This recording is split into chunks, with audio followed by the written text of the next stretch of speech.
नमस्कार दोस्तों। पशु प्रीचर भर्ती मात्र 35 दिन शेष यानी अंतिम प्रहार के रूप में आज मैं लेकर आया हूं सामान्य विज्ञान जनरल साइंस से जुड़े हुए 85 क्वेश्चन। और ये 85 जो क्वेश्चन है यहां से आपको एग्जाम के अंदर 5% हूबहू छपेंगे दोस्तों, ये मान के चलो।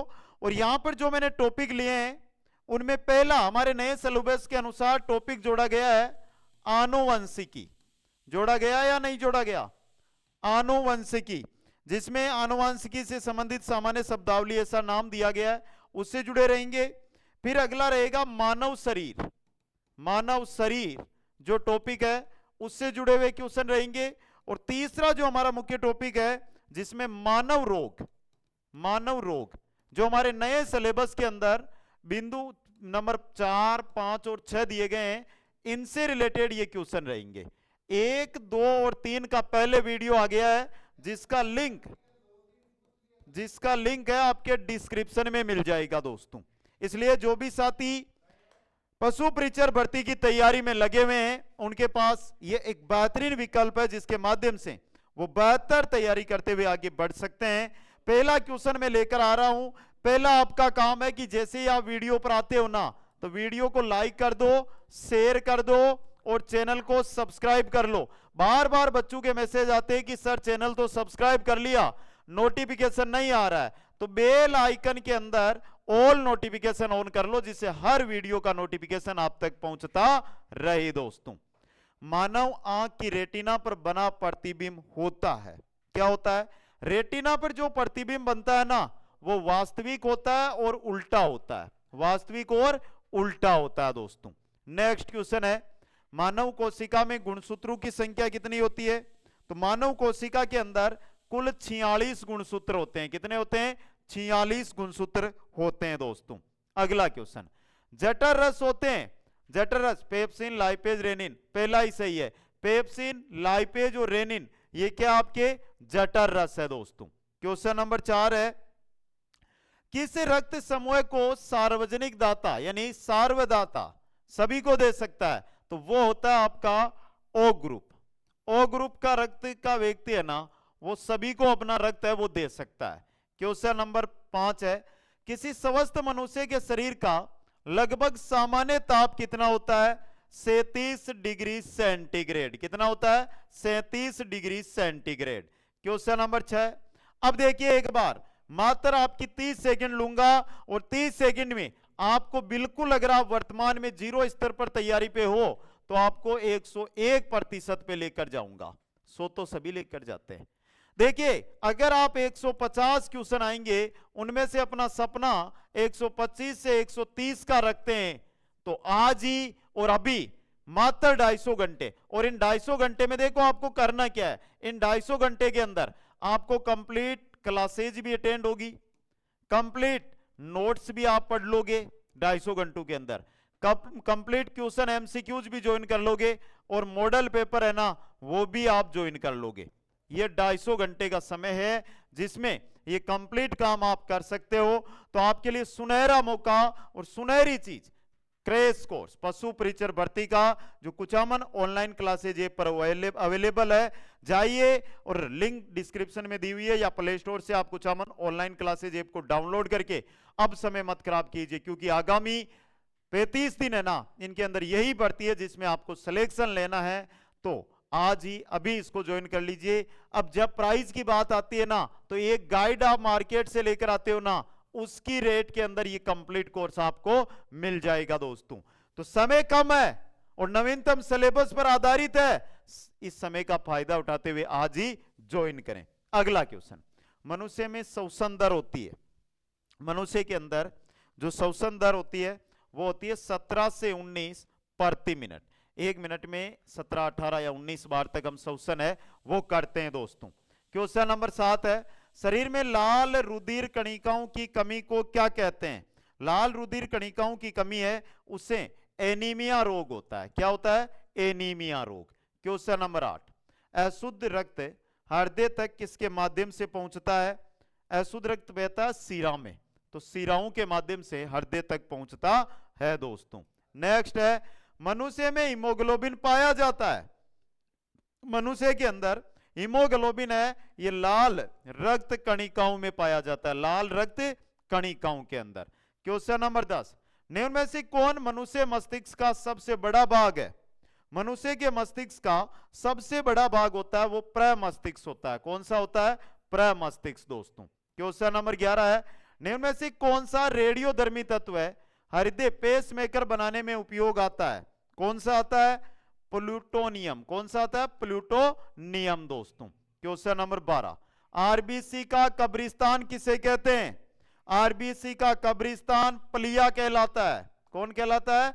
पलिया दोस्तों।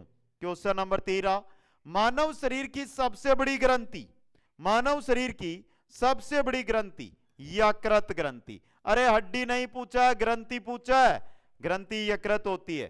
क्वेश्चन नंबर 14 है, मानव मस्तिष्क की क्या विशेषता है? दो दृक्पालिका, कार्प्स केलोसम, कार्प्स केलोसम। ऑप्शन सी सही रहेगा। क्वेश्चन नंबर 15 है, हृदय कब आराम करता है? हृदय आराम करेगा तो हम सो जाएंगे, मतलब कभी नहीं। हृदय कभी भी आराम नहीं करता, आप नींद में हो, हृदय अपना काम है वो करता रहता है। क्वेश्चन नंबर 16 है, कोलेस्ट्रॉल है एक, कोलेस्ट्रॉल क्या होता है? स्टीरॉइड होता है। कोलेस्ट्रॉल क्या होता है? स्टीरॉइड। क्वेश्चन नंबर 17, मानव शरीर में सबसे छोटी ग्रंथि कौन सी है? मानव शरीर की सबसे छोटी ग्रंथि, सबसे बड़ी तो यकृत, सबसे छोटी पिट्यूटरी। ऑप्शन डी सही रहेगा। क्वेश्चन नंबर 18, मानव शरीर में होता है, मानव शरीर में लगभग 70% पानी होता है। कितना? 70% पानी। नेक्स्ट है, मानव तंत्र में इंसुलिन किसका उपापचय मेटाबॉलिज्म नियंत्रित करता है? बात किसकी हो रही है? इंसुलिन की। इंसुलिन करता है कार्बोहाइड्रेट का। किसका? कार्बोहाइड्रेट का। क्वेश्चन नंबर 20, निम्न में से कौन मानव पाचन तंत्र का भाग नहीं है? तो मानव पाचन तंत्र आमाशय पाचन होता है, फुफ्फुस के अंदर पाचन का कार्य नहीं होता है, तो मतलब आपका ऑप्शन बी यहां पे सही रहने वाला है। क्वेश्चन नंबर 21 है, जल का अवशोषण मुख्यतः जिस अंग द्वारा होता है वह है? जल का अवशोषण किसके द्वारा होता है? वृहदात्र के द्वारा, वृहदात्र के द्वारा, तो डी ऑप्शन सही रहेगा। क्वेश्चन नंबर 22, सूर्य प्रकाश के संपर्क में आने से मानव शरीर में कौन सा विटामिन उत्पन्न होता है? सूर्य प्रकाश के संपर्क में आएगा तो मानव शरीर के अंदर विटामिन डी है यह उत्पन्न होगा। ऑप्शन डी सही रहेगा। क्वेश्चन नंबर 23, निम्न में से किस एंजाइम को आणविक कैंची कहा जाता है? आणविक कैंची किसे कहते हैं? आणविक कैंची किसे कहा जाता है? Restriction endonuclease, restriction endonuclease. अगला क्वेश्चन, आमाशय का प्रोटीन लय एंजाइम कौन सा होता है? यह होता है पेप्सिन। कौन सा? पेप्सिन। क्वेश्चन नंबर 25, मानव के उत्सर्जन तंत्र में शामिल नहीं है, क्या शामिल नहीं है? वृक्क युग्म है, नेत्र युग्म नहीं है, तो ऑप्शन बी है जो यहां पे सही रहेगा। क्वेश्चन नंबर 26 है, आमाशय की अम्लता का उपचार करने के लिए प्रयुक्त प्रति अम्ल कौन सा होता है? आमाशय की अम्लता दूर करनी है तो मिल्क ऑफ मैग्नीशिया। कौन सा होता है? Milk of magnesia. Question number 27 है, रेटिना अपवर्दी, रेटिना अपवर्दी कहां होती है? मध्य मस्तिष्क की होती है या मध्य मस्तिष्क में होती है। क्वेश्चन नंबर 28, लार निम्न में से किसके पाचन में सहयोग करती है? लार, लार किसके?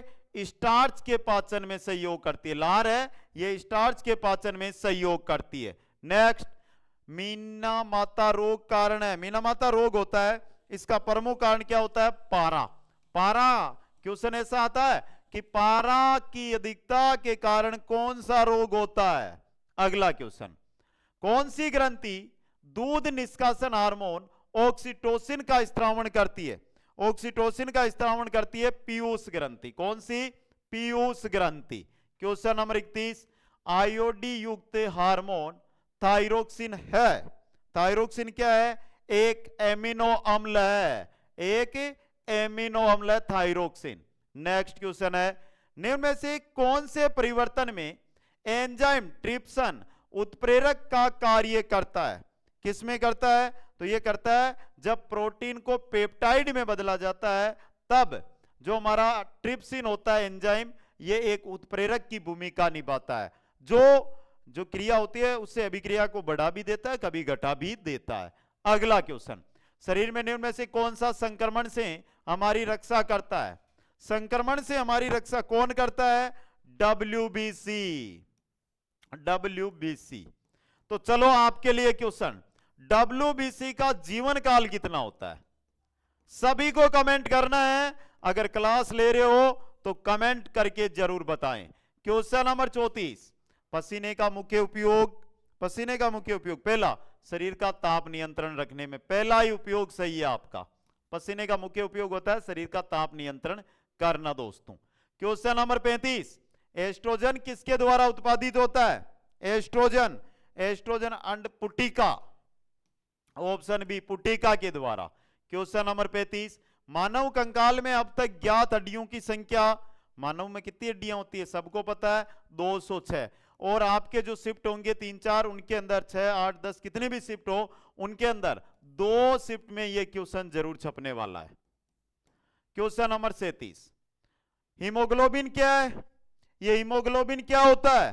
हीमोग्लोबिन मानव रक्त में पाया जाने वाला पदार्थ है हीमोग्लोबिन, जिसमें फेरस, लोहा पाया जाता है। अगला क्वेश्चन, अगर अग्नाशय में खराबी हो तो क्या होगी? आपके शरीर का अग्नाशय है, उसमें खराबी हो गई है तो क्या होगा? इंसुलिन और ग्लूकागोन नहीं बनेंगे। जो ये हार्मोन है, एक तो इंसुलिन है, एक ग्लूकागोन है, इनका बनना बंद हो जाएगा। नेक्स्ट, निम्न अंगों में से पित्त का संचय किसमें होता है? पित्त का संचय, पित्त पित्ताशय, पित्त पित्ताशय के अंदर। किसमें? पित्ताशय के अंदर। क्वेश्चन नंबर 40, सामान्य वयस्क व्यक्ति में कुल कितना रक्त होता है? सामान्य वयस्क व्यक्ति होता है, उसके अंदर रक्त 5 से 6 लीटर होता है। कितना होता है? 5 से 6 लीटर। क्वेश्चन 41 है, ईसीजी किस रोग का पता लगाने हेतु प्रयुक्त की जाती है? ईसीजी किसके लिए? हृदय की गति के लिए, कि हृदय काम कर रहा है या नहीं कर रहा है, उसके लिए ईसीजी की जाती है। नेक्स्ट है, रुधिर वर्णिका हीमोग्लोबिन का क्या कार्य है? रुधिर वर्णिका हीमोग्लोबिन, इसका कार्य क्या है? ऑक्सीजन को इधर उधर पहुंचाना, शरीर के हर भाग में ऑक्सीजन पहुंचाना। क्वेश्चन नंबर 43 है, निम्नलिखित कथनों पर विचार कीजिए, और उसी के लिए तो हम है, करिए भाई विचार। प्रोकैरियोटिक कोशिकाओं में सुविकसित केंद्रक नहीं पाया जाता। अब देखो इस क्वेश्चन को कैसे तोड़ा और मरोड़ा गया है। ऑप्शन है वो आगे रखे गए हैं, तो इसको हम 2 प्रकार से देखेंगे। पहले यहां पे जो सही है उनका देख लेते हैं। यह सही है, इनमें राइबोसोम 70 इस प्रकार के होते हैं, इनमें हिस्टोन प्रोटीन अनुपस्थित होता है, इनमें केंद्रिका नहीं पाई जाती है। चारों ही सही है, यहां पे तो चारों कथन सही है ना। तो देखिए आगे ऑप्शन है, उपरोक्त सभी दिया हुआ है ना हमें, तो डी ऑप्शन कर लो यहां पे सही।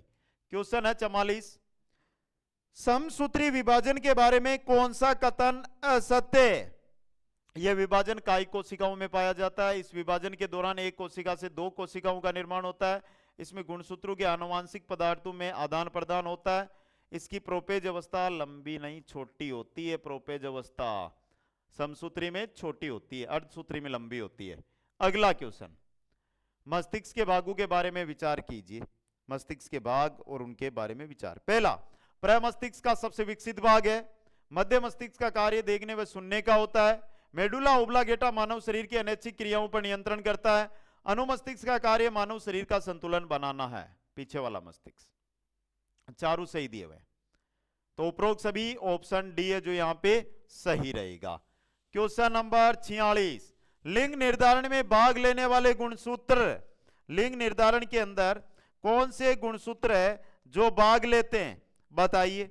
सिंपल क्वेश्चन लेकिन इंपॉर्टेंट क्वेश्चन, किसी का गलत भी नहीं होना चाहिए, क्योंकि काफी इंपॉर्टेंट क्वेश्चन है, वो आपके लिए लेकर आया हूं दोस्तों। देखता हूं किन किन का सही होता है ये और किन किन का होता है गलत। बताइए कौन से होते हैं? एक्स वाई गुणसूत्र, एलोसोम वाई को ही कहते हैं, तो बी व सी दोनों सही रहेगा, ऑप्शन डी। क्वेश्चन 47, एक जिन के दो विकल्प को क्या कहते हैं? एक जिन के दो विकल्प, और उसे क्या कहा जाता है? कारक नहीं, युग्म विकल्पी। एक जिन के दो विकल्प तो क्या बन गए? युग्म विकल्पी, एलील के नाम से जाना जाता है। आधुनिक आनुवंशिकी का जनक किसे कहा जाता है? आधुनिक आनुवंशिकी और उसका जनक कहते हैं वाटसन को। किसको? वाटसन को। नेक्स्ट है, मेंडल द्वारा एकल संकर क्रॉस करवाने पर प्रथम पीढ़ी में F1 प्राप्त लक्षण प्रारूप अनुपात है, कौन सा है? प्रथम पीढ़ी में 3:1 हुआ था, तो ये रहा। क्वेश्चन 50, निम्न का मिलान कीजिएगा। और भाई जो दिया हुआ है उसका मिलान तो करना ही पड़ेगा। चलो देखते हैं, ऑप्शन नीचे दिए हुए 2, 4, 1, 3, तो करते हैं मिलान। यहां पे डीएनए डीऑक्सी राइबोज शर्करा, आरएनए राइबोज शर्करा, purine adenine guanine, pyrimidine cytosine thymine, 2, 4, 1, 3, option B.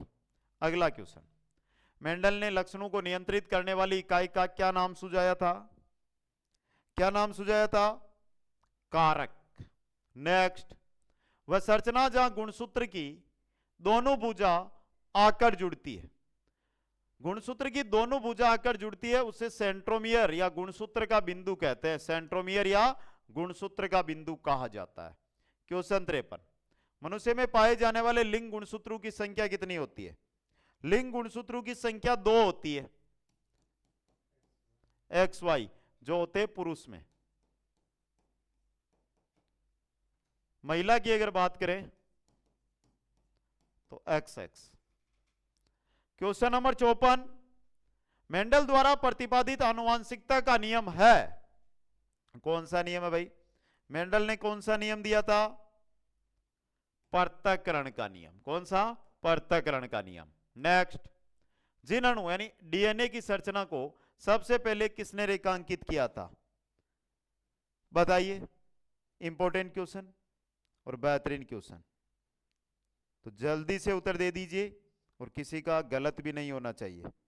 एक बार इस क्वेश्चन को देखिए, यहां पे प्रभाविता का भी मेंडल ने दिया था, स्वतंत्र अपव्ययन का भी मेंडल ने दिया था, तो उपरोक्त सभी डी ऑप्शन सही रहेगा। नेक्स्ट है, जिन अणु डीएनए की संरचना को सबसे पहले किसने रेखांकित किया था? वाटसन। कहां? ये रहे, डॉक्टर जेम्स वाटसन व डॉक्टर फ्रांसिस क्रिक ने, वाटसन एवं क्रिक ने। नेक्स्ट, डीएनए के द्विवेलक्स प्रारूप को पहली बार किसने प्रस्तावित किया था? किसने? वाटसन और क्रिक ने, वाटसन तथा क्रिक ने। नेक्स्ट है, नोबेल पुरस्कार विजेता वैज्ञानिक जेम्स डी वाटसन को किस कार्य क्षेत्र में अपने कार्य के लिए जाना जाता है? किसमें? आनुवंशिकी के क्षेत्र में। डी ऑप्शन सही रहेगा। नेक्स्ट है, जीव में आनुवंशिक लक्षण संतान में पाए जाते हैं, जीव में आनुवंशिक लक्षण संतान में क्रोमोसोम के माध्यम से पाए जाते हैं। क्वेश्चन 59, निम्नलिखित में से आनुवंशिकीय इकाई है, आनुवंशिकीय इकाई जिन होता है। आनुवंशिकीय इकाई क्या होता है? जिन होता है। क्वेश्चन नंबर 60 है, पुरुष जिन संगठन होता है, पुरुष जिन संगठन XY, कहां पर है? ये रहा, XY होता है। अगला क्वेश्चन, BCG का टीका नवजात शिशु को कितने दिन के भीतर लगाना चाहिए? जिसको नहीं आ रहा है वो भी ध्यान से देख लेना, बहुत ही इंपॉर्टेंट और अच्छा क्वेश्चन है जो एग्जाम में सीधा छप सकता है आपके। बताओ भाई, BCG का टीका जन्म के तुरंत बाद, जन्म के तुरंत बाद। अगला क्वेश्चन है, रानीखेत बीमारी संबंधित है किससे? रानीखेत होती है मुर्गियों में, किनमें? मुर्गियों के अंदर। क्वेश्चन है, निम्न में से कौन संक्रामक बीमारी नहीं है? संक्रामक बीमारी एड्स, छोटी माता, गर्ल्स हुआ नहीं है, ऑप्शन सी सही रहेगा। अगला क्वेश्चन, पीलिया से दुष्प्रभावित होता है कौन? पीलिया सबसे ज्यादा अपना प्रभाव यकृत पर छोड़ता है, किस पर? यकृत पर। क्वेश्चन 65 है, शरीर में लोहे की कमी से बीमारी होती है कौन सी? रक्त क्षीणता। हीमोग्लोबिन में लोहा और लोहे की कमी, तो रक्त क्षीणता की कमी होगी दोस्तों। अगला, एड्स विषाणु में होता है, क्या होता है? एक तो आरएनए और protein, RNA plus protein AIDS विषाणु के अंदर होता है। क्वेश्चन 67, निम्नांकित जोड़ों में किसका सुमेल है? निमोनिया प्रभाव डालते फेफड़े पर, एकदम सही है, ऑप्शन ए सही रहेगा। क्वेश्चन 68, एलर्जी के कारण कौन सी बीमारी होती है? एलर्जी, एलर्जी अस्थमा, एलर्जी से अस्थमा। नेक्स्ट है, एक व्यक्ति जो फेजिल कीटोन्यूरिया रोग से प्रभावित है, फेजिल नहीं है फेनिल होता है, फेनिल कीटोन्यूरिया होता है, फेनिल कीटोन्यूरिया, इससे प्रभावित है। मानसिक जड़ता, दिमाग का संतुलन खो देता है, पागल सा हो जाता है। अगला क्वेश्चन, भोजन विषाक्तता का कारण होता है, भोजन विषाक्तता किसके कारण? सेल्मोनेला बेसिलाई के कारण, सेल्मोनेला बेसिलाई के कारण। क्वेश्चन 71, उन देशों में जहां के लोगों का मुख्य खाद्यान्न पॉलिश किया हुआ चावल है, लोग पीड़ित है, किससे पीड़ित है? बेरी बेरी रोग से। किससे पीड़ित है वहां पर? बेरी बेरी रोग से पीड़ित है। अगला क्वेश्चन लेता हूं 72 नंबर, हाइड्रोफोबिया किसके द्वारा होता है? भाई ये तो बता दो, हाइड्रोफोबिया किसके द्वारा होता है?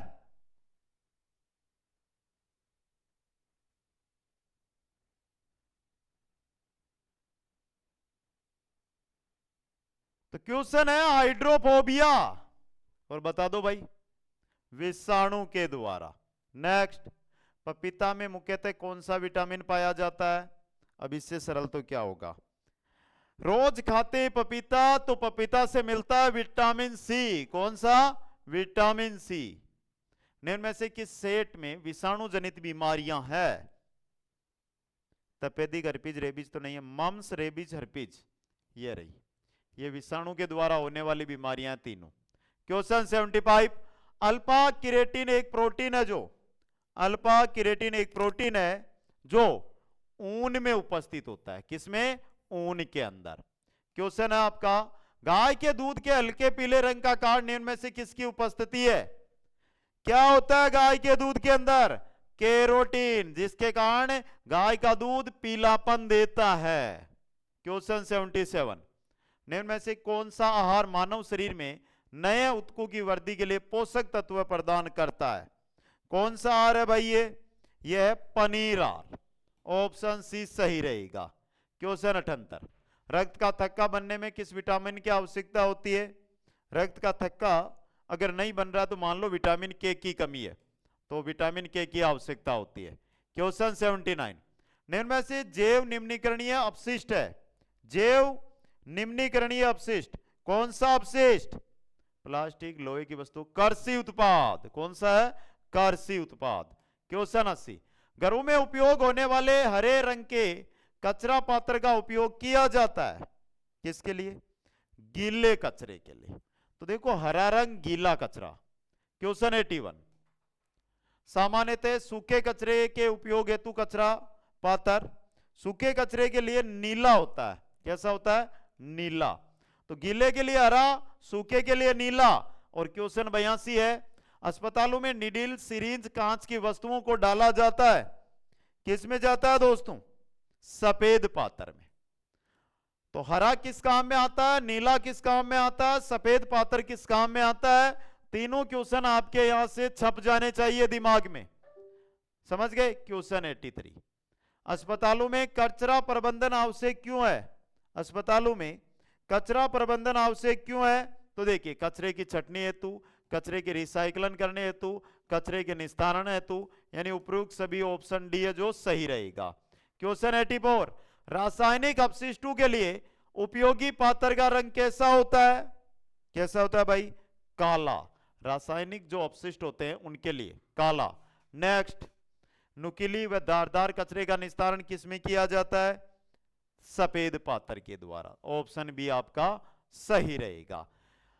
तो साथियों यहां पर हमने 85 क्वेश्चन है वो आपके लिए रखे, और 85 क्वेश्चन वह क्वेश्चन जो एग्जाम की दृष्टि से इंपॉर्टेंट, 3 टॉपिक जो आपके बायोलॉजी से जुड़े हुए थे उनसे जुड़े हुए क्वेश्चन आपको यहां पर हमने उपलब्ध करवाए।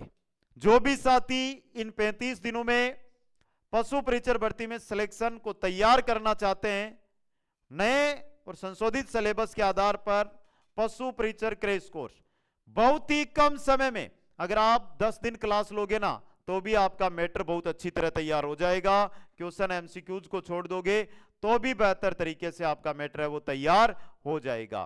तो समय है कम, इस समय का अगर फायदा उठाना चाहते हो तो एक किताब, एक गाइड की रेट में ये कोर्स अवेलेबल है, जाइए और ज्वाइन कीजिए। सभी साथियों को धन्यवाद क्लास सेशन अटेंड करने के लिए।